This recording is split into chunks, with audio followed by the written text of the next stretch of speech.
उठाएगा। यीशु मसीह ने क्या कहा? हे बोझ से दबे हुए लोगों, तुम मेरे पास आओ, है ना। उसने कहा अपना,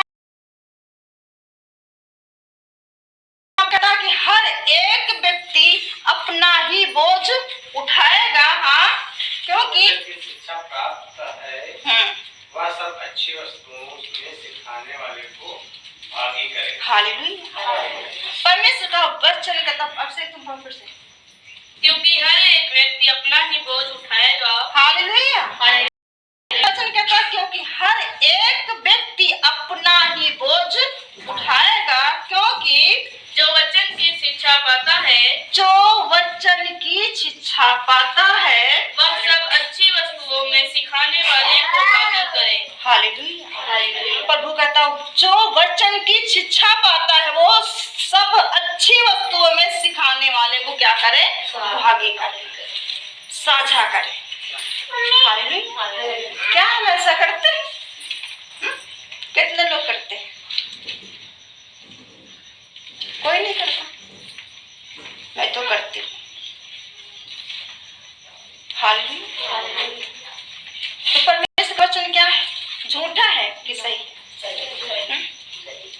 परमेश्वर का वचन कहता हर एक व्यक्ति अपना बोझ खुद उठाएगा, इसलिए जो कोई वचन की शिक्षा पाता है वो हर अच्छी वस्तुओं में अपने सिखाने वाले को क्या करे?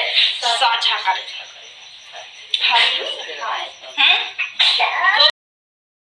ठट्ठों में नहीं उड़ाया जाता। हालेलुया।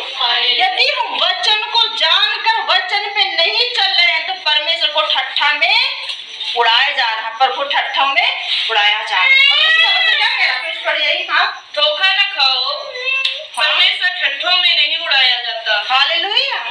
परमेश्वर का वचन कहता धोखा न खाओ, परमेश्वर ठट्ठों में नहीं उड़ाया जाता है।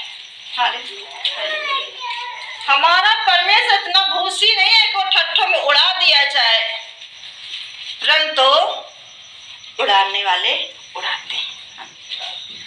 इस पृथ्वी पे जितनी चीज है, जितनी वस्तुएं हैं, सब परमेश्वर का आदर, सब सम्मान करती हैं। भजन संहिता 19 में लिखा है कि यहोवा परमेश्वर ने जब सूरज को आज्ञा दिया कि इतने समय से इतने समय पर तू घूम कर फिर से अपनी जगह पर आ जाना, वो क्या करता है? आ जाता है। हालेलुया। परंतु परमेश्वर ने चिड़ियों को बनाया, उनको कहा तुम इतने समय तक मेरी आराधना करना। करती हैं? वो भी करती हैं। हालेलुया। आकाश को परमेश्वर ने ताड़ दिया, आज तक वो तना हुआ है। पृथ्वी को यहोवा परमेश्वर ने ठहरा दिया, आज तक वो क्या है? ठहरी हुई है। लेकिन मनुष्य कैसा है कि परमेश्वर यहोवा को ठट्ठों में उड़ाता है।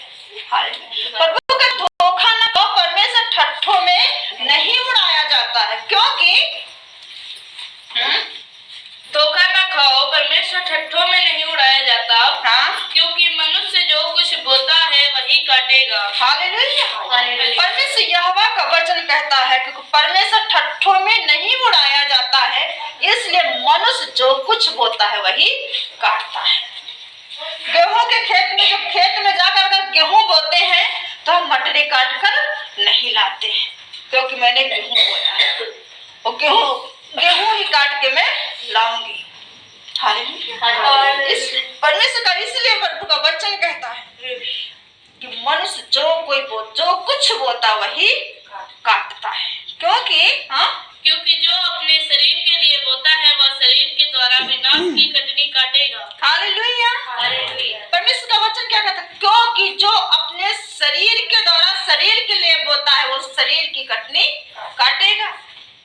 और परंतु फिर से, क्योंकि जो अपने शरीर के लिए बोता है, प्रभु कहता जो कोई अपने शरीर के लिए बोता है वह शरीर के द्वारा विनाश की कटनी काटेगा। शरीर के द्वारा विनाश की कटनी काटेगा।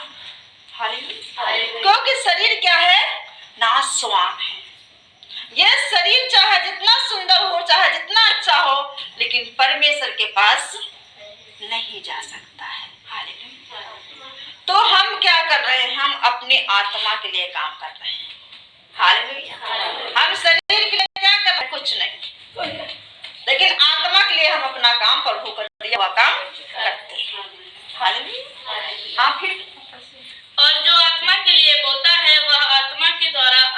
जीवन की कटनी काटेगा। परमेश्वर का वचन कहता है क्योंकि जो कोई आत्मा के द्वारा आत्मा के लिए बोलता है वो अनंत जीवन की कटनी काटेगा। क्योंकि आत्मा जो है वो तो कभी मरने वाली नहीं है, वो अनंत काल तक परमेश्वर की जो आत्मा है परमेश्वर के पास प्रभु की आत्मा पहुंचा दी जाएगी। तो अनंत जीवन के लिए अपने आत्मा